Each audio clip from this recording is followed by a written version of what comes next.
Hey everyone, welcome to the Canine Culture Podcast, where we talk about everything dog. Q&As with veterinarian professionals, rescue operators, everyday topics. We cover everything dog on this podcast. So make sure you subscribe to the Canine Culture Podcast on your favorite podcast platform, and make sure you're following us on social media on both Instagram and Facebook. Thanks again for listening. Now here's that next episode.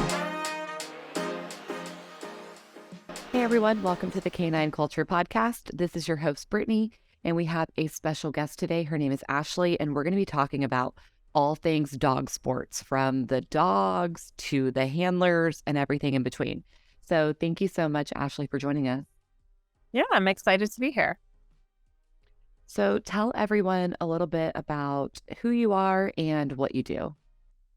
So I am Ashley Escobar. I own and operate Ashley's Dog Sports in Jacksonville, Florida, and I came from equine and canine rehab work. I'm a certified rehab therapist and found such a need for the prevention side of our sports animals, athletes, especially our dogs, that I moved into the canine fitness, conditioning, athletic training field, and that's where I currently am now. So tell us a little bit about the dog sports you're involved with, because I think when I hear dog sports, we kind of think to ourselves like, oh, they probably do dog jumping or like frisbee throwing. And it sounds like you actually go a little more in depth than that. So kind of talk to us about that. My dogs primarily have careers in agility and the sport of agility. So we do a lot of training behind the scenes for the physical aspects of that to get them prepared, since the injury rate is so high and we're asking them to do insane things over plastic equipment, basically.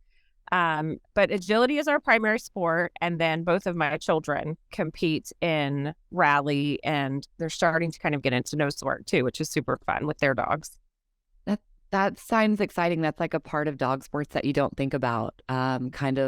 Kind of like when people are in sports professionally, you have to train for that. You have to make sure your body is able to adapt to that. So how did you, I mean, you talked a little bit about your background, but how did you get involved with these dog sports?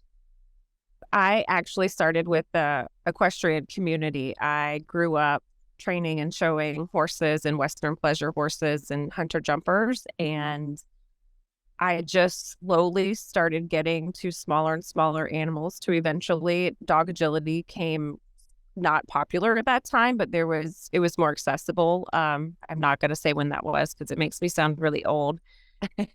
But in my youth, in my junior days, I started with agility with dogs, but it all sparked from the horse world, because traveling and competing with horses, you got to see the dog sports too. And so it just kind of grew from there. And then I learned how much easier it was to live and travel and train with dogs versus horses. So it was a very easy Right. shift for me.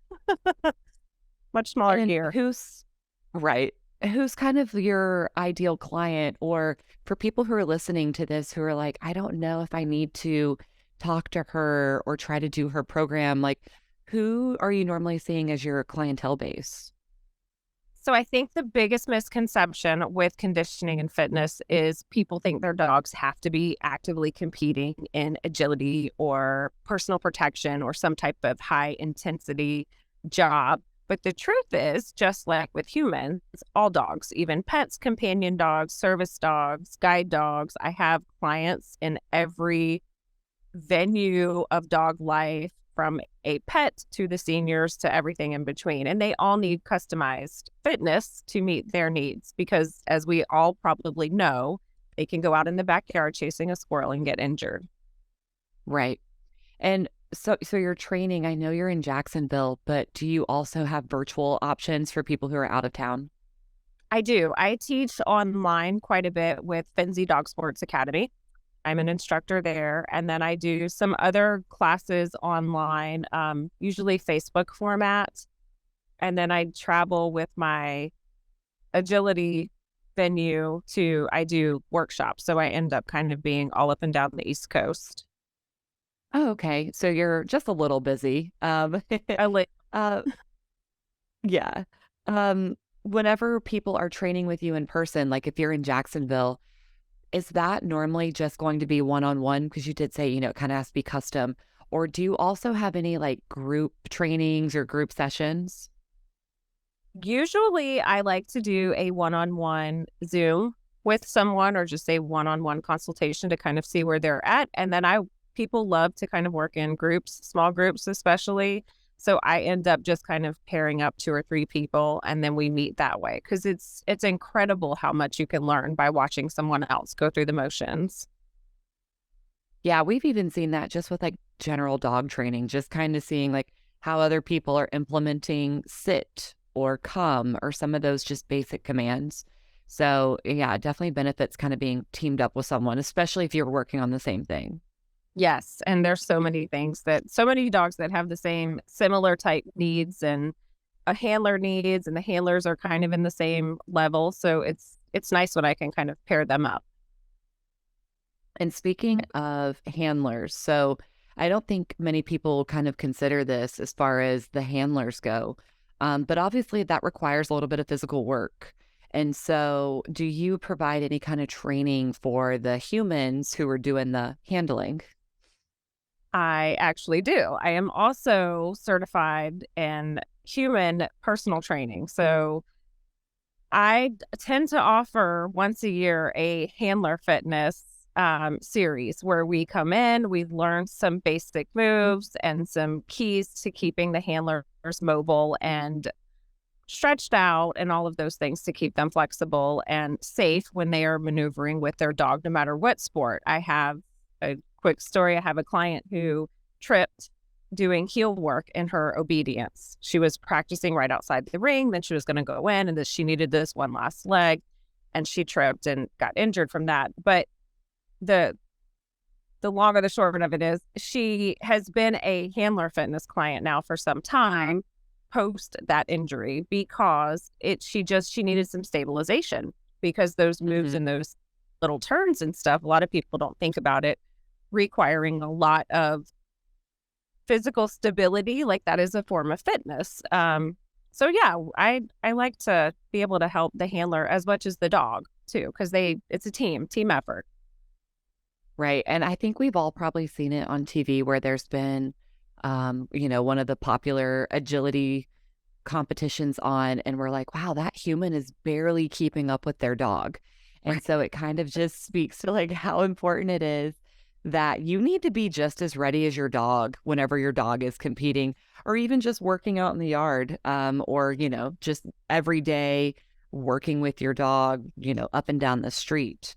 So for people who, whether they want to get involved kind of on like a professional level or have their dog compete, or people who just want to just be healthier so that they can move around with their dog.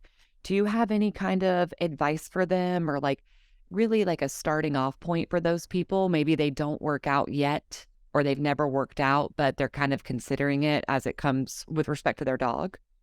Yeah, absolutely. So I am a huge fan of if you cannot write it down, you cannot manage it. So everyone who's a client of mine, they know they have to have notebooks of some sort of documentation system where they keep track of everything. And you would be surprised how much or how little you do in a one day as far as physical activity. So I have people log everything from taking the dog for a walk or taking the dog out back. Are you picking up waste from your dog? Are you bending over and getting that? Could you add in a squat here or there? Like every little bit of physical activity that we can do as the humans, it all adds up. But we really have no idea how much or how little we're doing if we're not tracking it. So I have Right. everyone start off with some sort of a tracking system. I'm old school. I like to take pencil to paper and write it all down. You could track it in your phone and everything counts.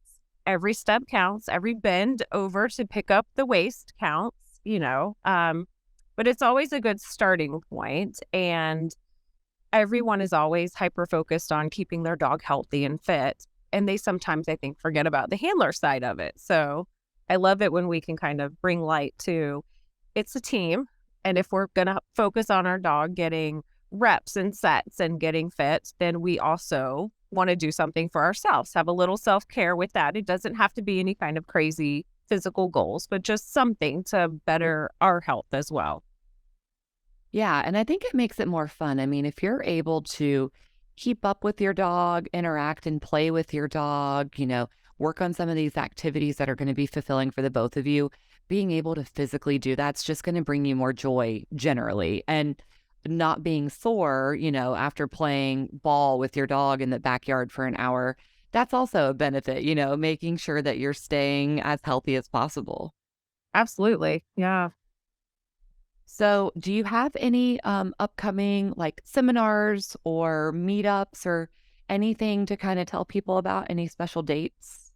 I actually have a handler and canine fitness workshop coming up with Fenzi Dog Sports. It's an online 10-day workshop, and a good friend of mine is going to be teaching the human fitness side of it, and I'm taking the canine fitness side of it. But it should be a really fun workshop to just get a good intro into some human exercises that you can start doing right away. If you've never worked out a day in your life, you can start these. And same for your dog. The exercises for the dogs are, you can start right away implementing them.